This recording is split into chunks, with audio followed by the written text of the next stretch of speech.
This is Your Life This, the world-famous Theatre Royal in London's Drury Lane, outside where I'm playing the Invisible Man for the moment, and you'll soon see why. I'm here to surprise two characters who've hit the show business scene with a big bang, and they're arriving now. You can probably see them by now, but I can't. Although I'll know when they're close enough, and so will they.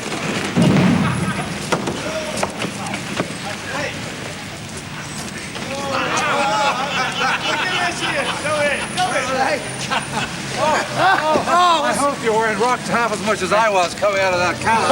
I hope you don't mind me gate crashing the double act. But we're ready for takeoff at the television theatre, our own one just around the corner, so that we can say to star comedians, Cannon and Ball, tonight, this is your life. I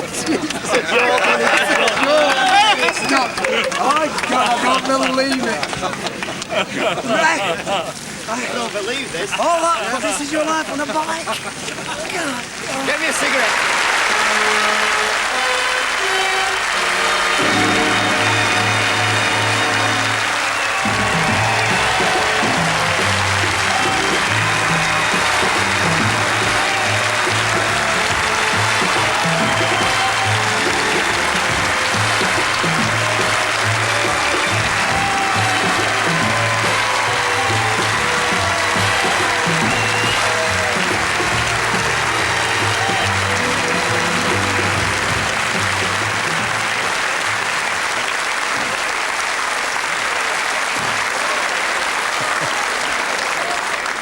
Well, I don't know who got the bigger fright, you fellas or me there. So.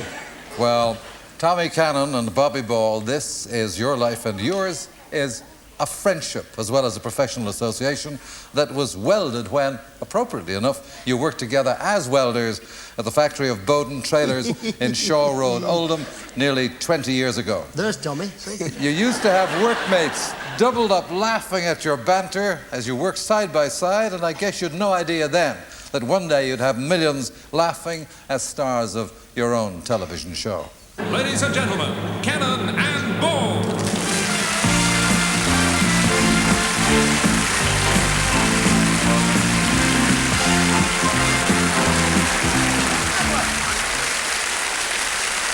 Thank you. Thank you very much, ladies and gentlemen. Pleasure to be here. Now then. What? What are you doing up there? Start again.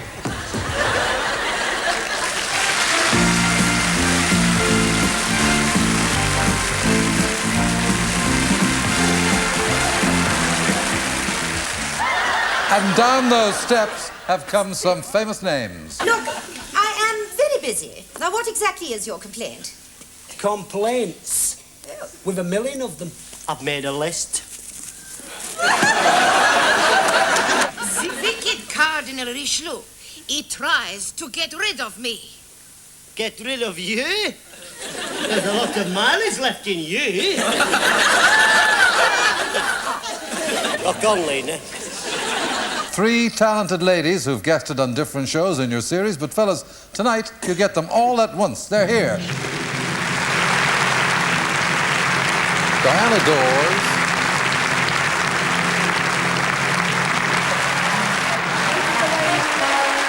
Faith Brown after Diana Dors, of course.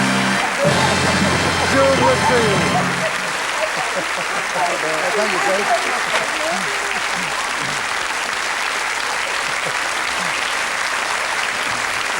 Obviously great fun anyway, working with these two boys. Oh, fantastic. I've always been a great fan of both of them, and I'm very proud to say that I was their first leading lady when they made their acting debut as the Three Musketeers. Very true, As the very Two true, Musketeers. Two Musketeers. June, one of Britain's favourite comedy actors, what's it like acting with these two from your point of view? Oh, it's quite an experience, really, Eamon. I really enjoyed it, but as far as acting is concerned, I think they've got it belted and braced. Oh. I mean, Bobby's got the belts and Tommy's got the braces. Faith, have you added these two to your act yet? Rock on, Tommy! Rock on, Tommy! I tell you, I must tell you this, Eamon. When we had more takes on that day when I was doing my bit with them than we had than a Chinese takeaway. Can you imagine them breathing down my neck, going, oh yeah, doing the whole bit? They're absolutely wonderful to work with. Absolutely fantastic. Thank you, Dan. Fantastic. Thank you. Well, this is your life, and Long before you shot to fame as Cannon and Ball, you, Tommy, were born Tommy Derbyshire in Dunkelly Street, Oldham, on June the 27th, 1938. Just 6 years later, you, Bobby, were born Bobby Harper, and the family home was at Grange Road, Shaw, near Oldham. Now, you were brought up just a few miles apart, but in those days didn't know each other. Today, your homes are still in Oldham, which is where, naturally, you thought your two families were today. But this time, as you know now, the gag's on you because they're here. Tommy, your wife Margaret and daughters Julie, age 17, and with her husband Ian, daughter Jeanette, who's 20.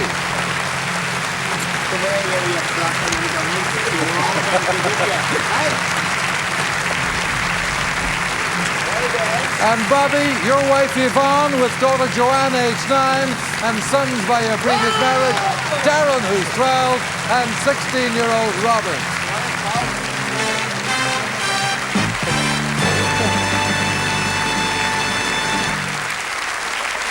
Margaret, I've noticed that Tommy tries to work a romantic ballad into the act if he can. Would you describe him as a romantic? Yes, he is really, yes. Why do you say that? Well, when we were courting 23 years ago, Tommy was in the building trade working as a labourer, and he used to send me photographs of himself with love messages on the back.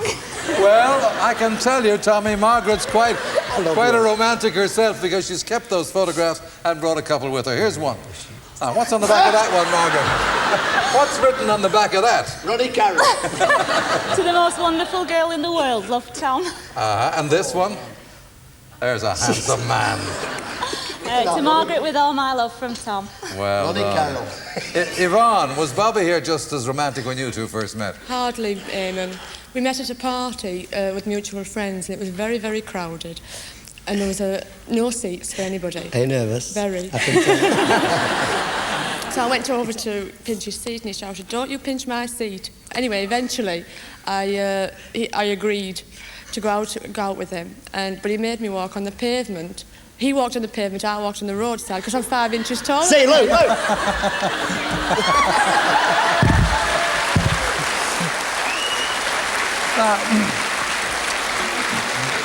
Darren, I know for a fact that at schools all over the country, your dad must be one of the most impersonated men in Britain. It's the same at your school, is it? Definitely, Eamon. They all do him. Including you? Yeah. Show us. Rock on, Tommy!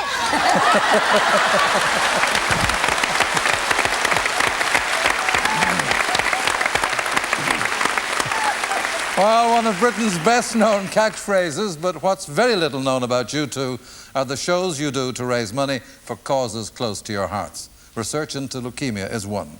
And another, a school back there in your hometown. A school for 30 or 40 children aged between 10 and 16 whose future well-being, through no fault of their own, needs special care.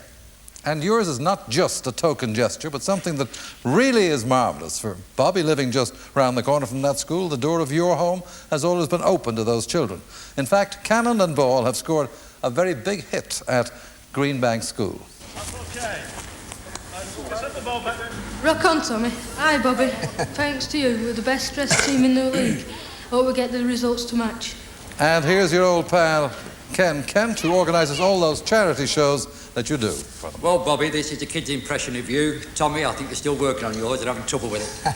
What I would like to say, lads, is a very personal thank you on behalf of all the local charities, because as you know, over the years, we've been involved in very many. So on behalf of everybody, lads, thank you very much and have a great night. You deserve it. And since we filmed in Oldham, the boys and girls at Greenbank School did complete their portrait of Tommy, and here it is with Ken Kent himself.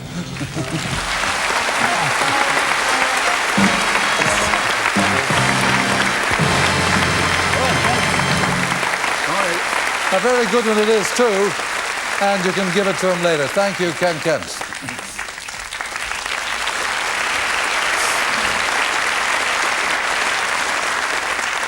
Well, fellas, back in your own childhood days, the trappings of success were in a different world. Tommy, you were only 4 years old when your late parents' marriage broke up. Your mother had to go out to work in the cotton mill, but there was never a shortage of babysitters, for a sister of your mother had 7 daughters. And in those days, we worked a rota system when our catchphrase was, "Rock-a-bye, Tommy." Those babysitting cousins of yours, Hilda, Gladys, Joan, Shirley, Irene, Edith, and Joyce.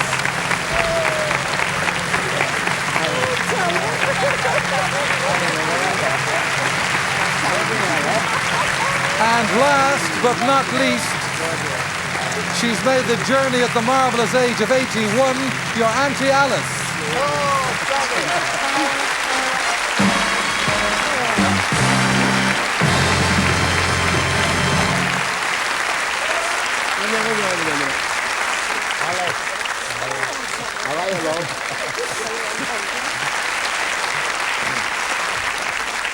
Hilda, tell me, was Tommy much trouble to babysit for? There was occasion I used to babysit, and I was only young myself then, but I used to get very tired soon, so I used to climb in bed with him.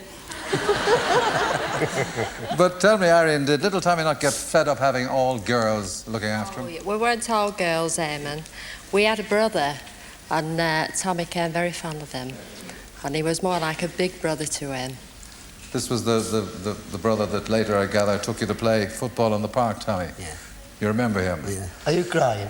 Ah, stop. Well, 27 years ago, Tommy, you did cry when he sailed away to start a new life in Australia. You haven't seen him from that day to this, but we've flown him 13,000 miles from Sydney, the Seven Sisters' only brother, your cousin, Fred Swift.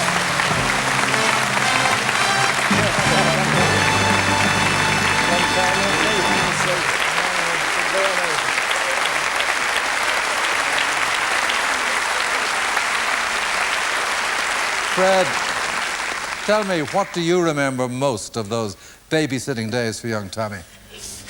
Well, there's no problems, really. He used to go to bed pretty early for my sisters, but when I used to babysit for his mother, he played up a little bit, and I had to persuade him to go to bed, but eventually I did. And why did you want to persuade him so badly to go off to bed? Sounds a bit unfair. Well, I was courting at that time. And Thank you, Fred Swift. All right.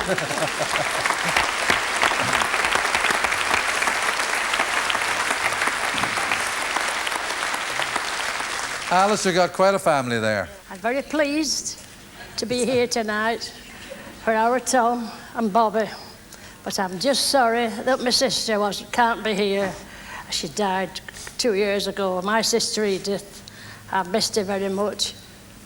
And I know she would have been proud, Tommy. In fact, there is your late mother pictured with your Auntie Alice.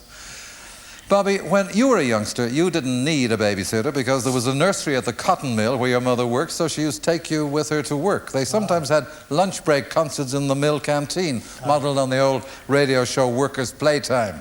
And you'd be up there on the makeshift stage giving them a song when you were only 6. There you are, belting out a number. Must have been country and western, judging by the J.R. Wellies you're wearing. That's all we could afford. They were plastic.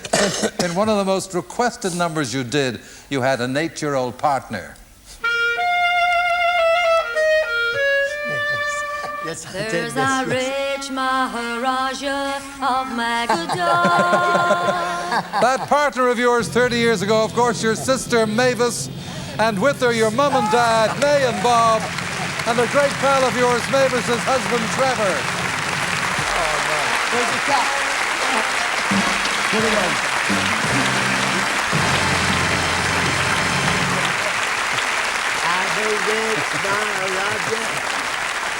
How are you? How are you? Mavis, that ostrich feather was part of Bobby's big production number, wasn't it? That's right, Eamon. It was when he was dressed as a Maharaja. And he used to have a big silk turban. He used to have a big silk turban on, which my mum had made him, and a big red ruby, which he'd specially got from Woolworths, and a long silk robe and pantaloons to match, and he even had pointed slippers on. And I used to dress as a slave girl and walk behind him and fan him like this. Thank you, Mavis. It's all big pasta. But May, Bobby actually made his first broadcast when he was just about out of nappies. Yes, he was 2 years old and he did a woman's hour.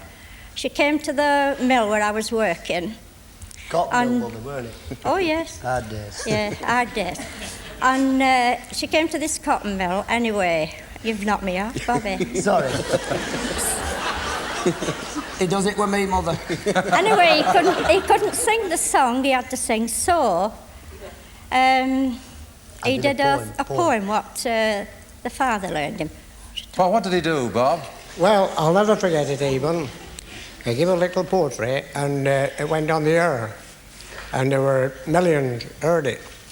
And then Bobby sang it. Was a little pony. Ah, that's it. I had a little pony.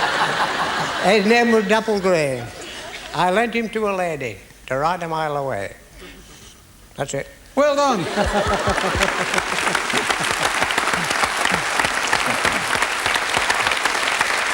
Well, Bobby, we've been hearing, as they say in Oldham, you could tell the tale of it even when you were only 6. Remember the time when you were wearing some new clothes and fell into the muddy water just at the edge of a mill reservoir?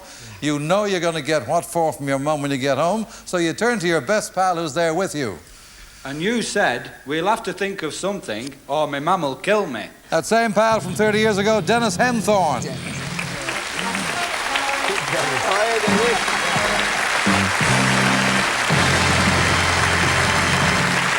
So, Dennis, on the way to his house, the soaking Bobby asked you to embroider the tale a little bit. Yes, he asked me to dramatise it a bit, which we did. And by the time we got home, he'd fell in, sank twice, and going down for the third time when I managed to grab him by his hair and pull him out, which did work because his mother didn't shout at him, and I got 2 and 6 reward. As the man who saved his life. As the man who saved his life. And it was 20 years on that May, we was visiting, me and my wife. Harper, Dennis. Mrs. Harper found out we were visiting, and we told her the truth. And I felt a bit bad because she told us then as it was her last £half in her purse. Nay, is that true? Was it your last £half? The last £half, and it was 30 years after until I got to know, with his £half, pair of them spent it on Mars bars. Thank you, Dennis Henthorne.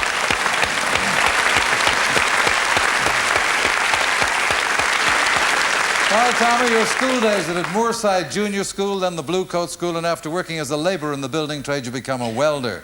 And you, Bobby, go to Crompton House School in nearby Shaw, just a few miles from Tommy's school. And when you leave, you have an assortment of odd jobs before you two start to work at Bowden Trailers as a welder. Now, the two of you hit it off from the start and form a singing duo, entertaining at local pubs in the evenings under the name of the Shirell Brothers. But the comedy side of the act started to take shape at work. Hello, Bob. Hello, Tom. You always had us in stitches, you know, when we worked together on the shop floor. I'll never forget one day, I came to work in a special pair of boots, steel toe caps. I said to you, you ought to get some of these, you lads. Good boots. Anyway, later on that day, Bob, we was working alongside one another, and I realised there was something wrong. I looked at you, Tommy, and you were falling about laughing, you. And Bob, I realised you'd done it on me again. You'd worked it on me again, you little ratbag, hadn't you? Because when I tried to move, you'd welded me brand new steel toe cap boots to the framework. Anyway, lads, I'm still very attached to you two, and I wish you all the best for the future. Have a great night. See you all.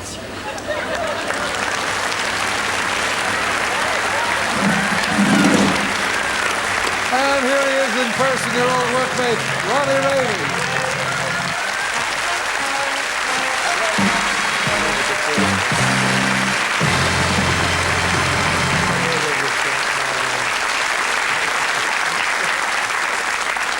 Well, after 3 years working together at Bowden, still playing local pubs and clubs in the evening, you decide to become full-time entertainers. You call yourselves the Harper Brothers in those days, but bookings are slow coming in, and when they don't, there's one sound that's music to your ears. Down,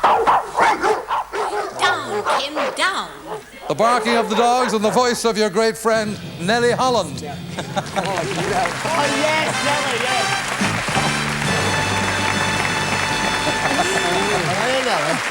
I got him all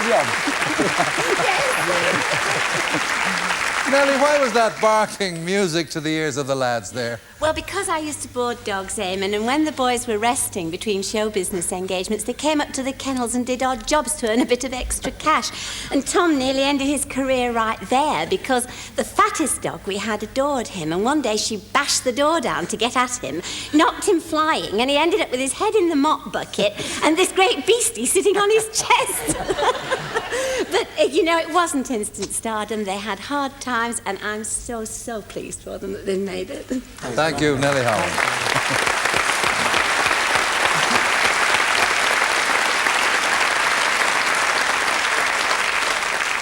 I hope you heard what he whispered in your ear. Any job's going now, he said. Yeah. Well, in 1972, you changed your name from the Harper Brothers to Cannon and Ball, and armed with your new name, you're ready for another assault on fame and success. Well, it's still a long way to the top when you're booked for Panto in Bradford in 1974, not as the stars, but as the broker's men, and where you get used to a regular greeting. Hello, my darlings. Who else but Simple Simon from that Panto, one of Britain's favourite funny men, Charlie Drake.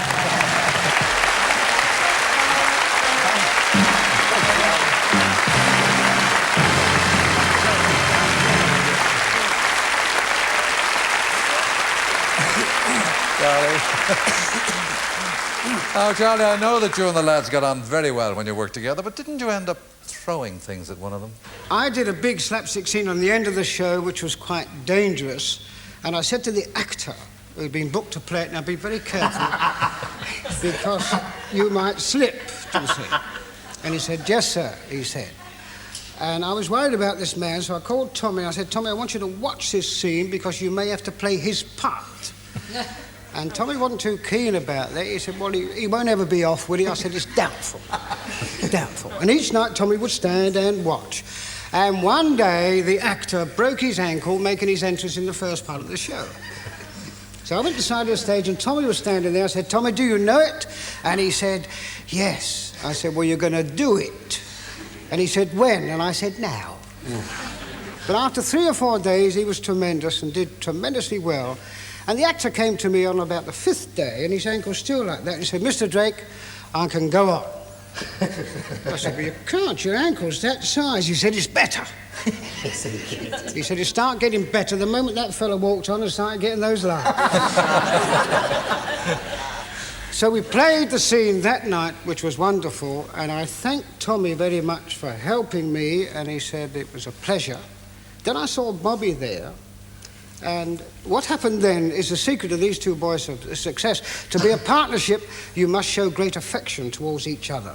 And I went to Bobby and I said, Bob, were you worried about Tommy playing this part? And he said, no, he said. I was hoping he'd break his ankle so as I could do it.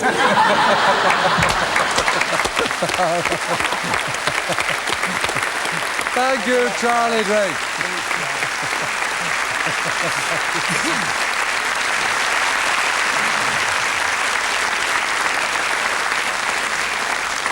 Well, 1976 and Cannon and Ball started to become a hit with a wider audience thanks in a roundabout sort of a way to a hit song. The song which in that year won the Eurovision Song Contest.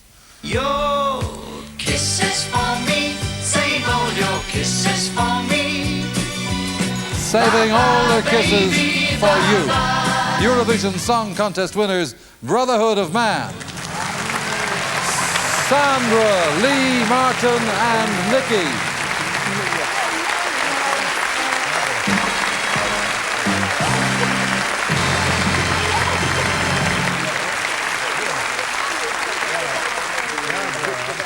Well, now, Martin, I know how much that hit meant to the boys here because for 2 years they toured with you in concert opening the show, right? That's perfectly correct. And I got to tell you, if you don't enjoy yourself with them, then you don't enjoy yourself.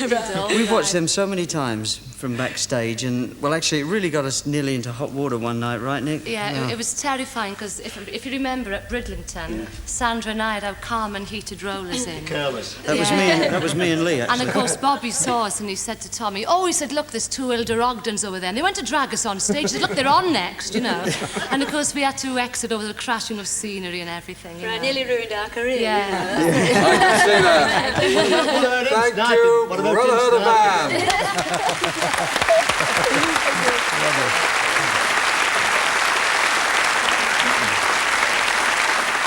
One last thing before we close.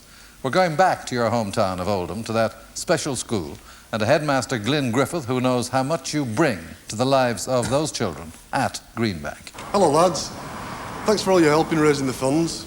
But it's not just about money, is it?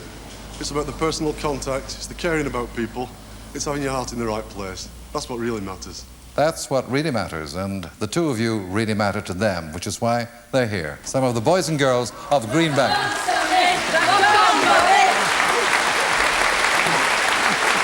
Tommy Cannon, Bobby Ball, this is your life.